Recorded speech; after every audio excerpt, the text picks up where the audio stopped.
Welcome to the Midnight Musings Podcast. This evening, we have a very special guest, a man of whom I do not know. I'm just kidding. We've known each other for years. Man, you need no introduction, but you still need an introduction. So who are you? What brings you here? Dude, I don't know who I am. I ask that every day. Dude, I'm Austin. We've been bros since what? Since puberty. Dude, since like 12. Dude, literally. It's been what? God, it's coming up to 20 years. You're aging us now. Yeah, Come on, dude. Sorry. But hey, it is what it is. My name's Austin. I am a AGM over at Caesar's Palace, specifically for Vanderpump Cocktail Garden. And that's Vegas for all you outer staters. You're like, Caesar's Palace. Caesar's Palace. No, not the Coliseum, like actual Roman Coliseum. We're talking about actual Las Vegas Caesar's Palace. No, I mean, it would be a lot cooler if I was over in Rome, doing that stuff. I had to fly out here, just to check them out. So, we're here. That's how legit we are, yeah. We're here, baby. We're doing the damn thing. And just thank you for having me on, bro. This is exciting. Absolutely, man. Yeah, you're going to regret being on here. You're going to be a victim now. Oh, dude, I'm excited, bro. He's telling me about the casting couch that's over here off the screen, but it's a casting beanbag. So. Casting beanbag, yeah. Always with a little bit of different finesse, being right in the Strip. The office is in the Strip, so why not, right? But anyway, so in all seriousness, we're both from Vegas, born and raised in Vegas, so I think that there are quite a few big misconceptions about what it's like to live in Vegas. And some people live in Vegas, but they really don't. You live in Henderson. Yeah, it's you could spend your whole life there, and if you don't venture back into the Strip area, it's like you basically don't live in Vegas. Oh, 100%, bro. With my industry that I'm in now, this is my first time ever being in this hospitality, food and beverage industry, whatever you want to call it. Right. And, dude, my whole life I've lived off the Strip. I've lived, life or doing jobs off the Strip. Stuff that would never really require me to come down here. So my whole life has been changed. So now that I work on the Strip, it's dude, it's just the constant, now it's I'm in the lifestyle of what people think it is. So right. It's different for a Las Vegas local because now I'm just well, I guess I do this every night. I am here on the Strip every night watching people get drunk. Maybe I'm drinking a little bit on the job, but this is, that's off the exactly. You know what? And that's the interesting part too, right? Because people think hospitality, and there's either two major distinctions, right? Yeah, I think hospitality, you think of Hawaii and very mellow vibes. We're just here to take care of the clients and all this kind of stuff. We're being hospitable, right? Yeah. Or you think of I don't know, a Motel 6 in the middle of nowhere, and it's you're just paid to stay up all night and exist. But Vegas, right. Completely different on both ends of the spectrum. You could be. Yeah, sure. You could be underground, working, doing some overnight facility stuff underneath the casinos. That's actually a thing, guys. And you could not interact with a single tourist your whole life, even though you'd be underneath on the Strip working. Or you could be like Austin is, you're in the front of it, dude. You get swarmed. Talk to me a little bit about because I feel people don't really understand what is it like, operating a bar space in Vegas. It's crazy, bro. Like I said, man, this is I don't even know how I ended up in this position. I'm just kind of here, So it's Vegas, dude. You just exist, and all of a sudden you just happen. Yeah, you get thrown at you. Yeah. So literally, that's pretty much what happened. So. Being the AGM, it's a high-volume cocktail lounge. This place is seeing close to $1 million a month, and it's busy, man. It's just constant talking with people and stuff, and it's just... I've never been such a social person before, but, right. This thing kind of makes you get your ass in gear, hey, you got to be social. You got to talk to people. That's just my job now, And honestly, for the lack of a better, way of things coming out, I enjoy it, It's cool. I get to meet new people. You get to be the smartest person in the room because, hospitality industry, I don't know what it is, but you are just dealing with some crazy people, bro. I've seen it all already. I've seen it all. I've seen people piss at the bar. Everyone is taught, customers always right, customers always right. Listen, no. There's layers of, if you make enough money and you maybe pay off certain people that are in the industry in Vegas, sure, we can make you think that you're right, but there's always limits to it, okay? Listen, if you are not affecting the direct bottom line of the business, and you just, it's your birthday, it's a bachelorette party, listen, you do not matter in the grand scheme of things. 100%. So the customer is not right all the time. The customer is wrong all the time. You heard it first. There you go. But we're all customers. We're all consumers. So, we all have to be wrong every now and then, Right. It's okay to be wrong. But just in that instance, you're definitely wrong all the time. So, know that. I think what's interesting, too, is, you talked about having to be actually hospitable, and I feel that, obviously you see things in media where it's like, oh, you got the mean hotel innkeeper or like the mean, a bar manager, he's just grouchy all the time. Like, listen, you can act cool like that, maybe in Minnesota in the middle of nowhere, and what, maybe it won't affect your bottom line because you're the only bar there in existence. But if you are not seriously finding a way to attract people and to keep them, your little attitude, you're going to be out of business in a month. I mean, that's just, Vegas is so cutthroat, man. It's 100%. Like, I mean, the standard, I guess, the lifespan of like cocktail lounges and stuff in Vegas on the Strip is like 3-4 years max. And then it gets changed into something else just because it can't withstand or, withhold itself. So, luckily, I mean, Vanderpump, for some reason, it's doing like what? I mean, it's coming up on its 6th year now. So nice. It's exceeding its lifespan, so good job. That I don't know what we're doing differently, but hey, it's all this guy. Shout out this guy. We just we're schmoozing out here. So right? Come and see me, I'll schmooze you. Okay. You know what? I want to understand about this culture too, because I've been in hospitality as well. But there's different levels to it. Different degrees. Being on the I was in reservations years ago at like properties like Wynn and like Caesar's Palace, but it just doesn't go to the extent of, I don't know, I want to say almost like intentionally dealing with drunk people, and like how do you manage that? It's like dude, I don't know, bro. It's like I'm a daycare manager, bro. Like I got assisted living facility, literally assisted living for people or old people that want to get drunk. So if your grandma's over here getting trashed, that's probably where she's going to be at. It was with me, so. But it's honestly, it's crazy because I'm dealing with my own employees, and then I'm dealing with guests, And my employees are great. They're fantastic. I love every one of them. They make my job a lot easier. So, that's half the battle. He was paid to say that. Yeah, I got a gun to the back of my head to say that, Right. But no, it really does make the job easier. It creates a good culture, and it's all teamwork at the end of the day. So, the teamwork makes the dream work, So with that being said, then you have to deal with the other side of things, is the guests and the clientele that come through. Right. For the most part, they're great. They're fantastic. But at the same time, since we are such a high volume, we're on the Strip, we're like a filter that just collects anything that comes by. So you're getting... Doesn't matter what it is. It doesn't matter what it is. I mean, they're all coming through. I mean, you're getting tourists from all over the place, Europe, everywhere, and even locals too sometimes, and... You just get a wide variety of guests, and with that wide variety, of course, there's going to be some shitty guests that come in, and it's just those are the ones that really make or break you. So yeah, and I feel like we could talk about the amazing guests, but who wants to hear that, right? Let's Midnight Musings Podcast here. It's a little bit on the deep end. So tell me about. I mean, I'm sure you get some interesting characters. Have you ever gotten some characters where it's just like, you know what? I get a bad feeling about you. Oh, bro. I need you out of the facility.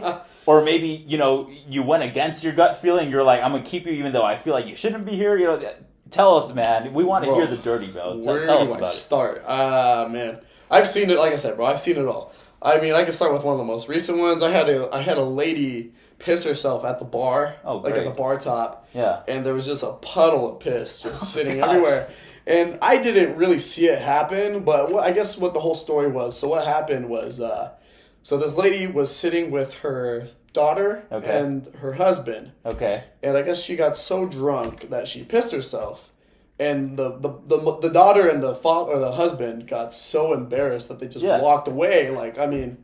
They pretty much abandoned their drunk mother. They're like, all right, they left her here. Yeah, you're done. Yeah. You're divorced and you're disowned by your daughter at the same time. You're just a creature. It's crazy. Exactly, literally. Yeah. So they had to just disperse, and I'm like, I didn't see that part. All I see is this drunk woman trying to leave, and she's just standing in a puddle of piss, and I can smell it because my coworker said it best. She was like, "It smells like ramen over there." I'm like, "Yeah, it does smell like ramen." Ramen? I never heard that one. Yeah, before. yeah. So next time you take a piss and you didn't drink enough water, it smells like ramen for sure. The part, because I'm imagining this, and like my closest thing that I can relate to it is that there's some stupid people in my facility they have their dogs that aren't ready to use the elevator. They can't stand being in the elevator. Tiny dogs, and they just piss in the elevator, and then they just leave. They walk out of the elevator, and I'm just like, did I know? If I didn't notice this, if I noticed that on the spot, you wouldn't be walking, and I would kick your dog. I'd go drop kick your dog. But you can't necessarily do that with a guest. So like, how did you handle this, bro? I don't know. You can sometimes. Yeah, I mean, the camera's everywhere, guys. Yeah, the camera's out of view. You know, you definitely can. For like 1 nanosecond, camera's out of view, and you're just like,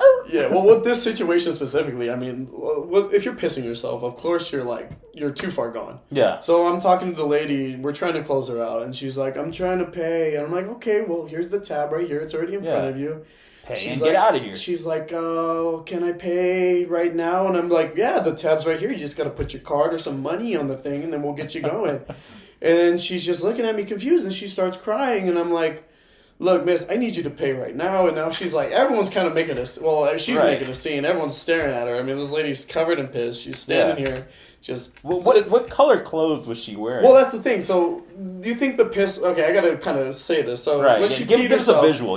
So when she peed herself, like you think it would just be on her pants, but she wasn't wearing pants. She was wearing a skirt, so it just went all over the floor. Like it's all over the place. So that's why I guess that's an important detail. It's all over the floor, by the way.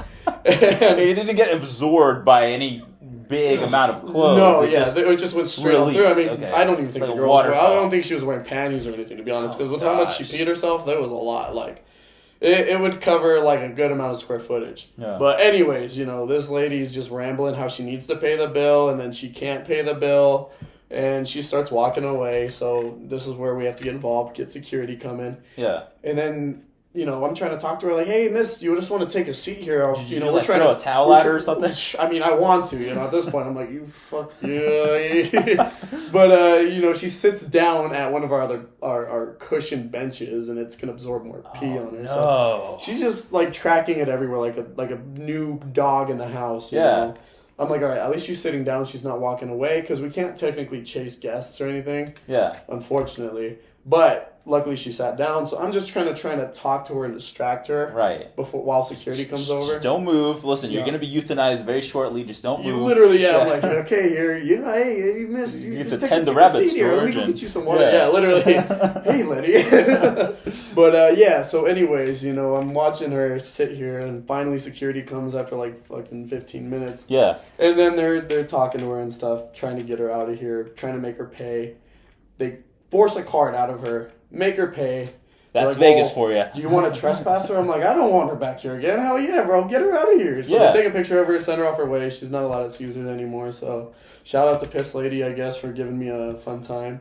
All right. A Piss Lady. I love that. Yeah, Piss Lady. For the record, too, you know, I feel like there's a lot of people when someone in the hospitality industry or tech or, you know, even like TSA stuff, they think they're so cool when they refuse the picture. And it's like, no, I want to protect my identity. I don't want to take the picture. Listen, when you go to Las Vegas, there are literally zillions of cameras on you at any moment in time. Okay? It's literally just us being nice and just asking you, hey, may we take a picture of you? We already have your face scanned literally dozens of times the moment you walk into a facility. It's insane. Yeah. And I don't know if I should update you guys on this, but I just found this out. So the cameras that any property has here in Vegas, you might, like Caesar's Palace, it's super old. It's back from the 60s. But their cameras are updated for sure. And Absolutely. I didn't know this.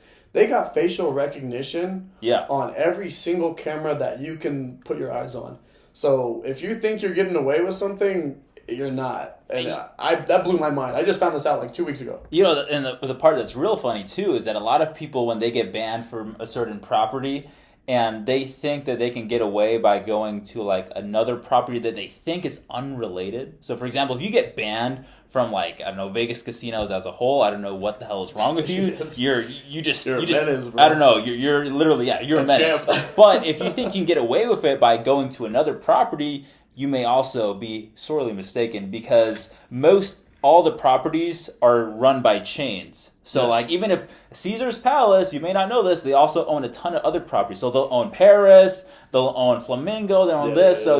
They're all the security systems are all tied together. So if you try to be slick, if you try to rob a bank, hypothetically, or rob a casino, hypothetically, don't go to the sister properties to hide out, because they'll find you. Learn your layout first. Learn the layout. Scope out Vegas a little bit more. Okay, I'm not encouraging crime, but if you need a defense attorney, I got you. Yeah, shout out. Yeah, shout out Adam Vanderheyden, DUI doctor. There you go. Right. Shout him out. Cool guy.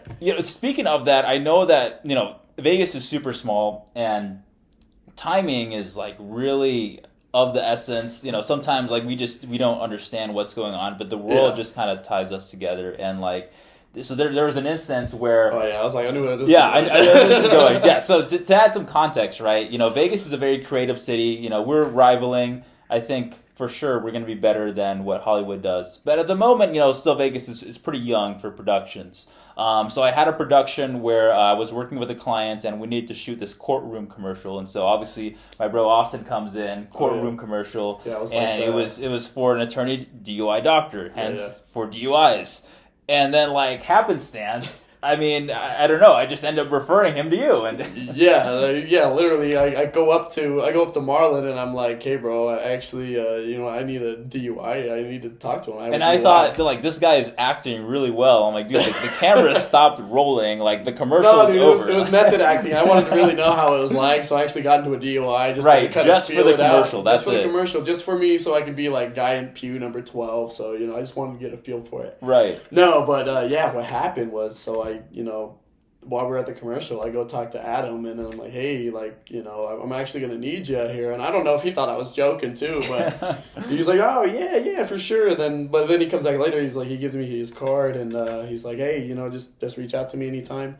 So anyways, backstory, I got a DUI last year. I was with my ex at the time, and wanted to go a little super crazy for Valentine's Day. So this is go hard to go home. February 14th. What year is this? 2023. Okay. And was it? Yeah, February 14th, 2023. I don't know, man. Dude, the way years are, they all mesh together, man. Could be 1995. I don't know. But so I was. Don't ever do this. This was just this was me method acting, by the way. Right. So, Allegedly, yeah. Just to throw that in front of everything. Yeah. So what happened was, we were just having a good time and stuff, and then champagne and wine mixing together will get you really crazy at like 10 in the morning. So we're driving around town. I'm messed up.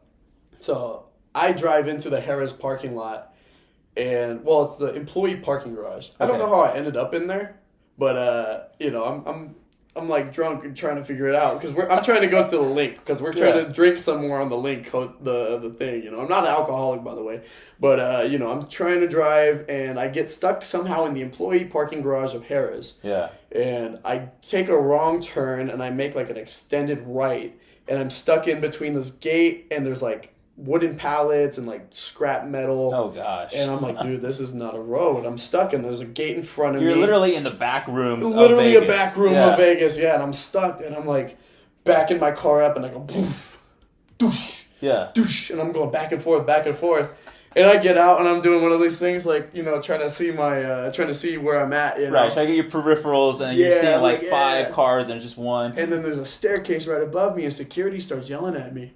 So I'm looking at them, and like, she's like, "Stop! You're gonna cause property damage." And I'm like, just like, for it. Fuck it, I got it. You don't even worry about it. I hop back in the car. My ex, she was like passed out at the time too. I think she was asleep because she was a little messed up too. But anyways, just the good old organ trade, right? Yeah, that's it. Yeah, so I keep going poof, and they call the cops on me.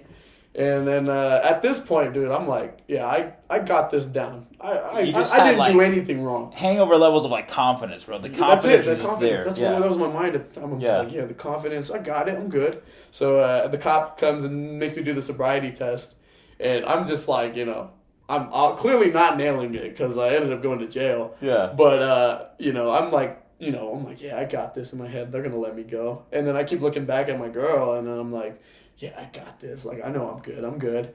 And then, all of a sudden, they're like, all right, put your hands on the hood of the car. I'm like, gosh. Shit, dude, I didn't do so good, did I? So, I end up going to jail that night. And the experience I had there was so weird. I'm in this holding cell. And the thing with jail, Yeah. You don't have any concept of time. Right. So the time you walk into the walls and everything, there's no clocks, there's no nothing. So I'm sitting there waiting. I'm like, dude, what time is it? That's the only thing I remember. I'm like, dude, what time is it? I need to know. I'm like going crazy. So obviously, no snacks, no way for you to like get over your hangover. No, dude, hangover fries. My blood alcohol limit was way high, I guess, because it took me all night to bring it back down. Yeah. So yeah, I was just pretty much in a waiting room, and they pretty much wait for you to, check you in, put you into your holding cell.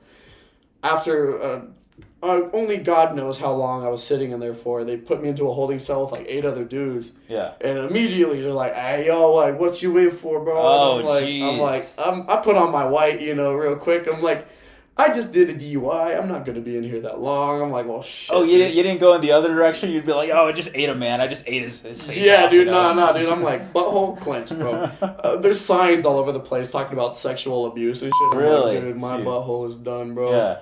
I mean, you're in the jail. You're not necessarily in the prison cell. So it's like, what? In the prison, you would have been destroyed. Prison is over. Yeah, prison, I'm like, good thing we didn't go there. But even the jail, because that's why I was confused. I'm like, it's just jail. But, like, how fast are people getting horny in here? Like you haven't seen a woman in, 6 hours? Is there a guard, like, right there? Or is the guard just go? No. So yeah, the guard's gone. Like so when I'm in the holding cell, right? It's just it's a door with like a small glass window. Yeah. You can barely see out of it. It's got no peripheral view. So it's not like the freaking Hollywood jails where you have like the straight up bars, and everyone can see. No, it's and you white. can see the guard the whole time. The guard's just like eating a donut or something. No, literally, yeah. I wish it was like that. That'd be cool. I could Help, bang my mug on the bars and stuff. Yeah. But no, so yeah, I'm sitting in there and I'm like, well, shit, I got to get this alcohol out of my system. Right. So all the people are like, well, what you in here for? I'm like, man, just a DUI, sir.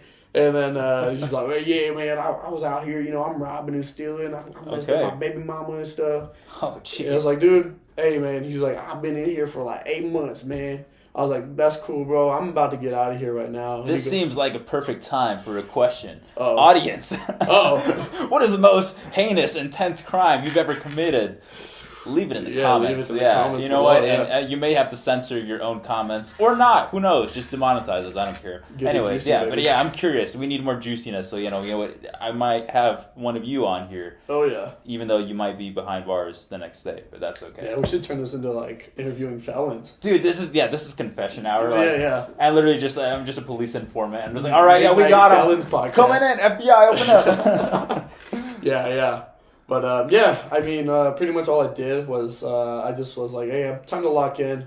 So I just started doing, like, push-ups. I'm like Uncle Iro. Started doing push-ups. Dude, I started, getting in there. I'm just, like, getting worked out. Mr. T vibes in here. You're like, I had to, bro. I just had to start working out. Yeah. I was like, dude, I'm not doing nothing in here, bro. Yeah. So anyways, they come and check on you and stuff every now and then, make sure no one's, like, doing anything crazy. But what we really got to ask is, like, could you take the guys there, dude? Oh, like, were they all together? Were they like? So there was like there was like about 8 guys. Yeah, right, 8 guys. Yeah. Yeah, honestly, bro. I mean, I was fit, bro. There was like one like kind of buff dude. He was like Hispanic dude. He's been in and out. He's been you can tell, bro. Like he's been they all got the tattoos and stuff. I don't got tattoos like that, bro. One of them had like the teardrops and stuff, and I'm like, okay. He would have been the one I would have been like, but or was he just doing it for a rap video? Who knows? Because these actors, he had me fooled, bro. I mean, I was a little poor Drizzy. He's acting, but we love him. I don't care. Drake with the melodies and when he act tough. I like both of them.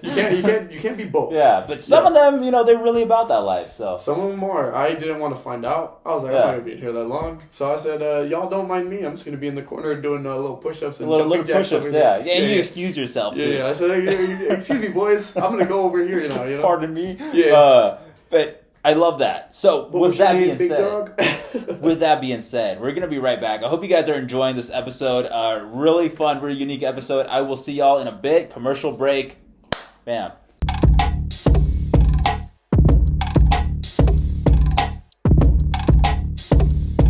And welcome back, guys. Midnight Musings Podcast. Back again. All right, Austin. So we were talking about, for those of you that weren't listening before, we were talking about his madness in a jail cell in Las Vegas. It's totally not what you imagine your movie jail cell in. But I mean, wrap it up for us for a little bit. I mean, your thoughts Any regrets? I don't know. Tell us. I don't drink and drive anymore. That was the last time I don't drink and drive. That's it. That's what they all say. Yeah. Well, I don't even drink anymore, but that was just that was the nail in the coffin, quite literally, for it. So, like I said, it's just it was crazy, bro. Just because you always you look at people that go to jail, you're like, that'll never be me. Right. Oh, it's those people. yeah. And then, oh shit, that's me. I'm one of those people now. So, it was pretty funny, but, I get to laugh it off because, like I said, shout out to Adam. He's awesome, super cool guy. Handled my case super quick. And like I said, man, I got the white pass, bro. I got off scot-free. I didn't have anything, man. I don't know if I'm allowed to say that, but yeah, dude. Hey, we were going to cancel right now. Yeah. I have to flex it, I'm at least acknowledging it, Right. So. Yeah, so I think it's interesting, we made it through one of your stages in life, bro, making it out of jail free. Free my boy Austin, free my the bean, yo. I was about to put up signs, right? I was about to fight the whole system. Hell yeah, bro. But, other part of going back to, what we started with, right? Living in Vegas is kind of weird. There's a whole bunch of, conspiracy theories. I mean, even just as a whole, right? I mean, we live in Nevada. Everyone talks about Nevada being, Area 51 and all this kind of stuff.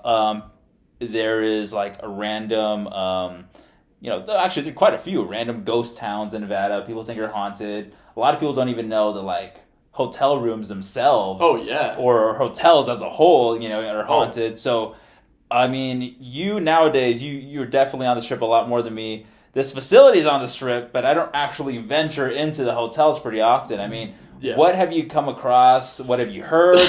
I mean, is there any truth to it, or is it just people making stuff up? Bro? Okay, I mean, if we want to go this way, bro, I mean, I've heard, is Vegas paranormal or not, bro? Let me know. Vegas is paranormal, for sure.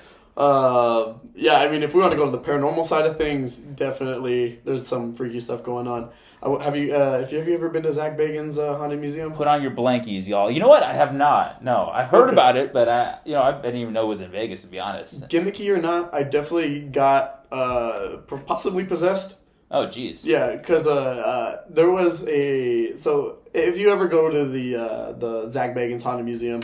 They got some crazy things in there. Like I said, I don't know how much of it is real, how much of it is not. They have the Dybbuk, the Dybbuk box? Okay. The Jewish thing here where it's super possessed. So if y'all haven't seen, just to give y'all a visual, like Hellraiser, they have these strange kind of puzzle pieces or archaic, and they have certain movements and stuff, right? That's believed, at least in Jewish lore, that it contains spirits, demons, and things inside of it, and then obviously it's sealed away. Shout out and to if the you Jews. Open it up, right? Exactly. Yeah. Not sponsoring this post though, but if you'd like, feel free to sponsor this post. Oh yeah, sponsor, baby. Yeah. But so at the end of this thing, I can't remember specifically, but there's the setup, and they tell you don't go in the room if you feel like you're going to be vulnerable to the spirit or the demon or whatever. How would I know if I feel that I'm going to be vulnerable? I don't know, but I'm I'm the pure definition of curiosity killed a cat. I'm okay. I don't know, bro. Let's find out. I don't know. Let's see if I'm vulnerable. All right. So there's the room, and it's the demon under the stairs, or a shadow demon or something. So I walk in the room.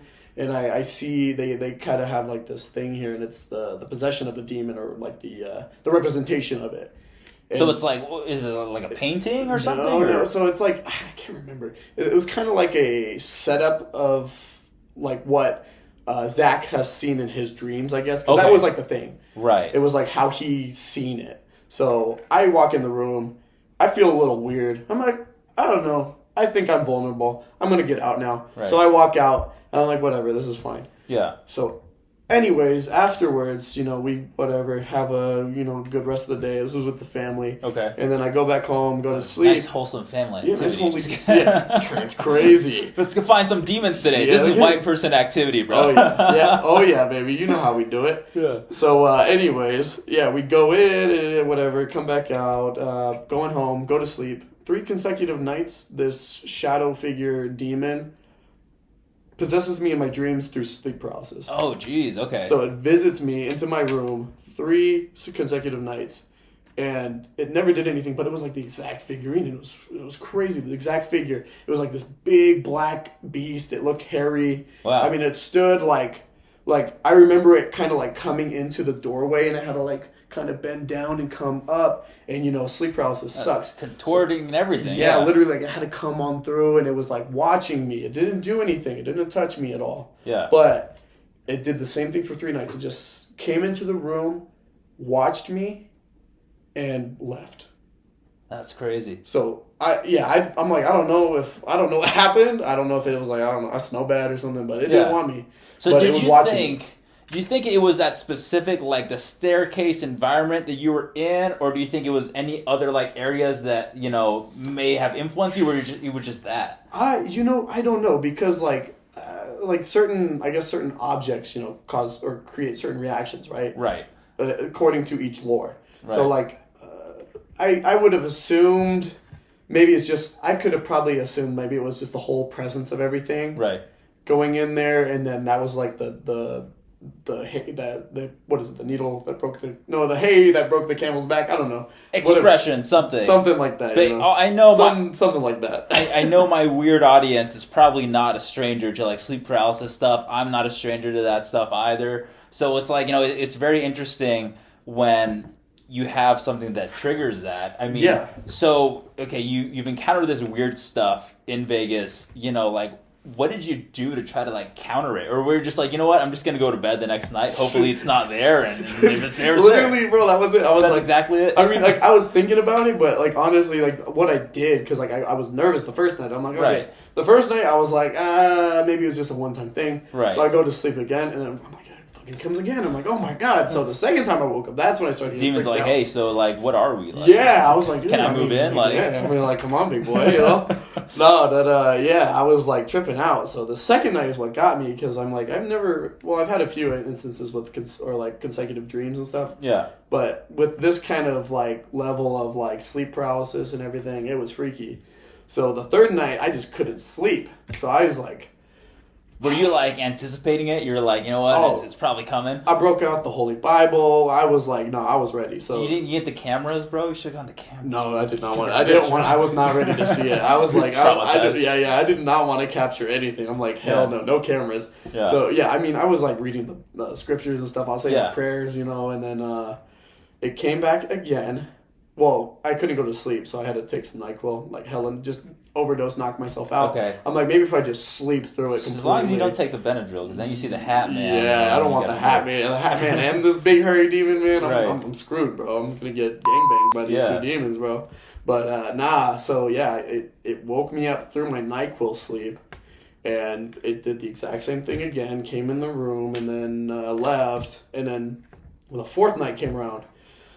And like, it's just like hard for me to even like comprehend. I didn't want to tell anybody, because like I was like, I don't know, I don't want to sound crazy at the time, but dude, I was like going crazy. So the fourth night happened, and nothing came through. I was guzzling NyQuil at this point. I'm like, my plan was just to sedate myself hard. If I die before the next night, then the demon won't get me. Yeah, he can't get me if I'm gone. My spirit's gone, bro. But I sedated myself heavily. I'm like, okay, the NyQuil worked. I just have to drink like a whole bottle of NyQuil a night. I'm like, this is fine, we'll do this.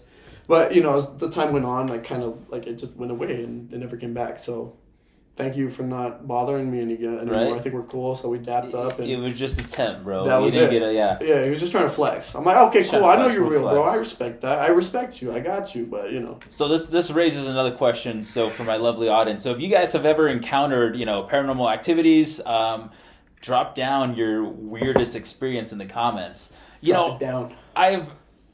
I've always experienced a lot of paranormal stuff, but funny enough, being around certain spaces, it didn't trigger it. So like I went to, was it Maryland or DC? I think it was in the DC area, and around that area there is the staircase where they filmed The Exorcist. Oh, no like way. Actual Exorcist, yeah, and that's like the famous staircase where the priest falls and all that kind of stuff. And I didn't know that was there. Simply because of.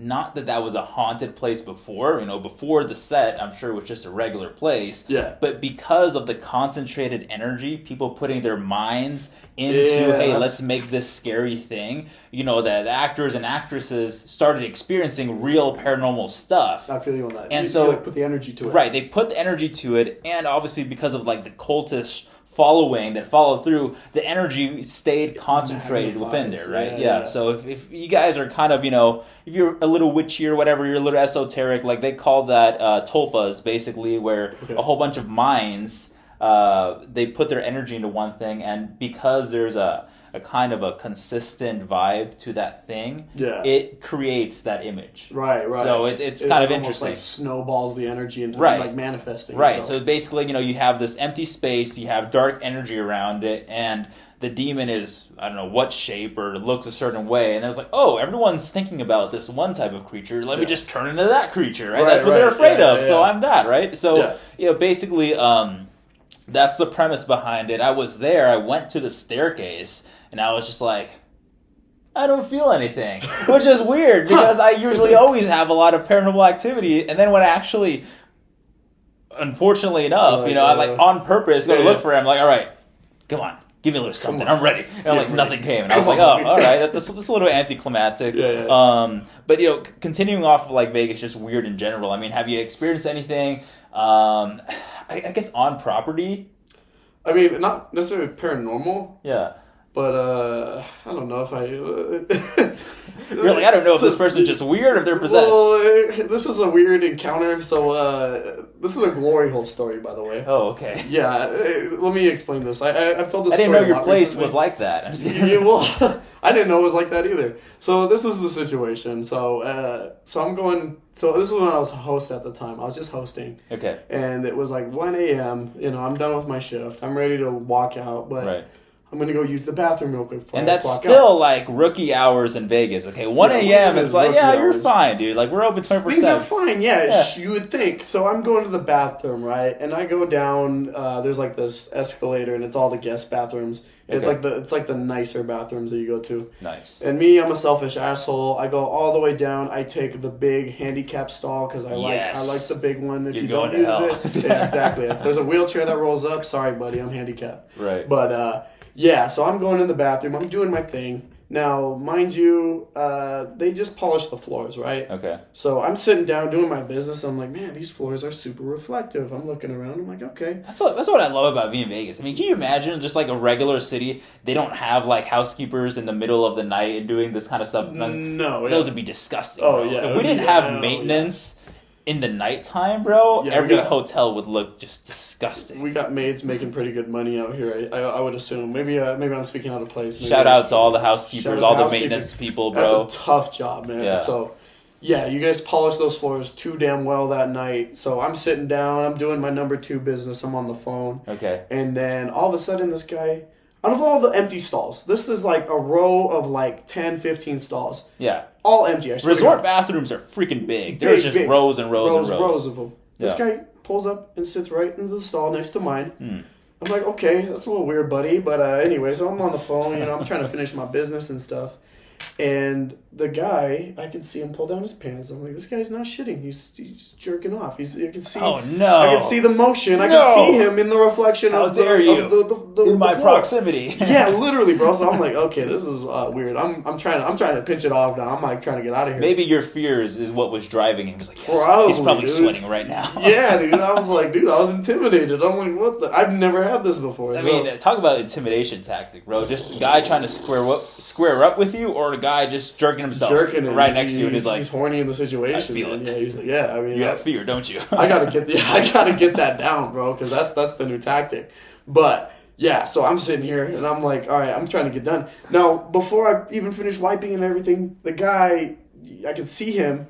Yeah. He faces the stall, and there's a little, there's toilet paper dispenser, and it's a shared cutout. So if you were to... What do you mean shared cutout? So there's toilet dispensers on both sides of the stall wall, but it's a shared wall. Okay.